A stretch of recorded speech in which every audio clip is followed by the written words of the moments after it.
ಹೊರಗುತ್ತಿಗೆ ಕಾವಲು ಸಿಬ್ಬಂದಿ ನೇಮಕ ವಿಚಾರದಲ್ಲಿ ಕರ್ತವ್ಯ ಲೋಪ ಆರೋಪದಲ್ಲಿ ಮಹಾನಗರ ಪಾಲಿಕೆಯ ಇಬ್ಬರು ಸಿಬ್ಬಂದಿಯನ್ನ ಅಮಾನತುಗೊಳಿಸಿ ಪಾಲಿಕೆ ಆಯುಕ್ತ ಅಕ್ಷಯ್ ಶ್ರೀಧರ್ ಅವರು ಆದೇಶವನ್ನು ಹೊರಡಿಸಿದ್ದಾರೆ.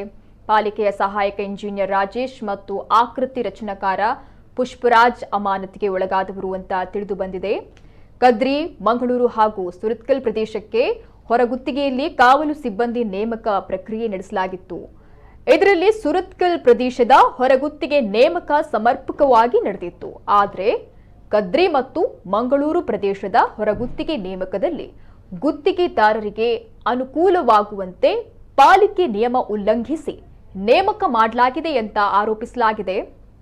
ಸೆಕ್ಯೂರಿಟಿ ಏಜೆನ್ಸಿ ಮಂಗಳೂರಿನ ಬದಲು ಬೆಂಗಳೂರು ಪೊಲೀಸರ ಕ್ಲಿಯರೆನ್ಸ್ ಪತ್ರವನ್ನು ಹೊಂದಿತ್ತು. ಈ ರೀತಿ ನಿಯಮ ಬಾಹಿರವಾಗಿ ಸಹಾಯಕ ಇಂಜಿನಿಯರ್ ಮತ್ತು ಡ್ರಾಫ್ಟ್ಮನ್ ನೇಮಿಸಿರುವುದು ಆಯುಕ್ತರ ತನಿಖೆಯಲ್ಲಿ ಪತ್ತೆಯಾಗಿತ್ತು.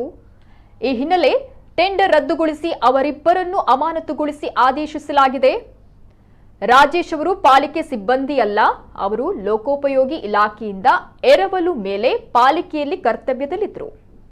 ಹೀಗಾಗಿ ಅವರನ್ನ ಅಮಾನತುಗೊಳಿಸಿ ಮೇಲಾಧಿಕಾರಿಗಳಿಗೆ ಆದೇಶ ಕಳುಹಿಸಲಾಗಿದೆ ಅಂತ ಪಾಲಿಕೆ ಆಯುಕ್ತ ಅಕ್ಷಯ್ ಶ್ರೀಧರ್ ತಿಳಿಸಿದ್ದಾರೆ.